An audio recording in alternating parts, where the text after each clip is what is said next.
Ganjar Pranowo siap nyapres 2024. Siapa layak jadi cawapresnya?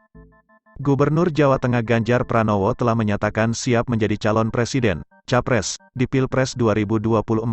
Ganjar Pranowo merupakan salah satu tokoh yang masuk bursa capres 2024 di sejumlah lembaga survei.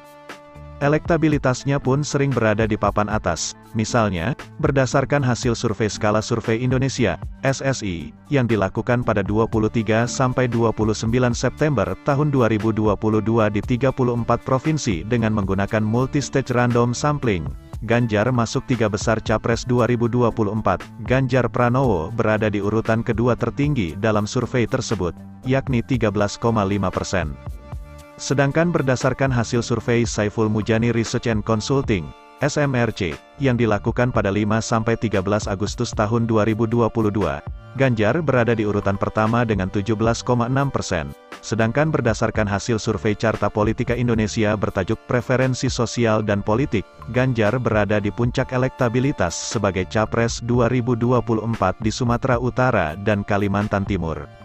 Sementara itu, Lembaga Survei Indikator Politik Indonesia mencatat elektabilitas pria kelahiran Karanganyar, Jawa Tengah, tanggal 28 Oktober tahun 1968 itu mencapai 16,2% pada Juli tahun 2020, meningkat dari 11,8% di Mei tahun 2020.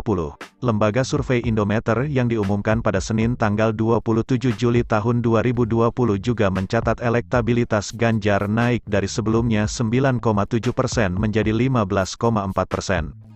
Survei Vox Populi yang dilaksanakan 11–20 September tahun 2020 juga mencatat elektabilitas Ganjar naik 2% dari 15,6% menjadi 17,6%. Adapun elektabilitas Ganjar versi survei 6–12 Juli tahun 2020 Lembaga Carta Politika Indonesia sebesar 15,9% alias tertinggi kedua setelah Prabowo Subianto 17,5%. Selain itu, survei yang dilakukan Polmetrics Indonesia pada 1–10 September tahun 2020 mencatat elektabilitas Ganjar Pranowo tertinggi kedua, yakni 13,9% naik tipis dari sebelumnya 13,7%. Lalu, siapa tokoh yang cocok menjadi calon wakil presiden, cawapres, pendamping atau tandem Ganjar Pranowo di Pilpres 2024?